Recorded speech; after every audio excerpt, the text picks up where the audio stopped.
Hello guys, আজকে আমি চলে এসেছি নতুন একটি কোয়েশ্চেন নিয়ে। আর অ্যাজ অলওয়েজ আমার পার্টনার আছে হচ্ছে আমার সোমা।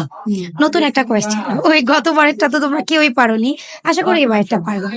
সাপোজ ধরো আজকে আমরা এখানে রিক্সা দিয়ে আসছি না, তেমনি আমরা এখান থেকে মোহাম্মদপুর যাব রিক্সা দিয়ে, আর দাদা আর বউ যাবে হোন্ডা দিয়ে, দাদার হোন্ডা দিয়ে।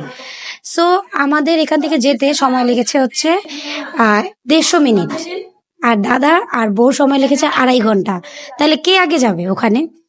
হচ্ছে বাইক দিয়ে আর আমরা রিক্সা দিয়ে, কে আগে যাবে ওখানে? পৌঁছাবে কি আগে? বউ আর ছেলে, কেন? ওরা বাইক দিয়ে গিয়েছে তাই। আর আমরা সময়ও তো আমি বললাম, ওদের লাগছে 2.5 ঘন্টা আর আমাদের লাগছে 150 মিনিট।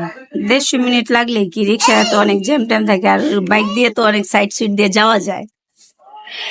সো গাইজ, আপনারা তো কোয়েশ্চেনটা শুনেছেনই, আশা করি তোমরা যারা দর্শক আছো তোমরা উত্তরটা ঠিক দিতে পারবে, ঠিক আছে?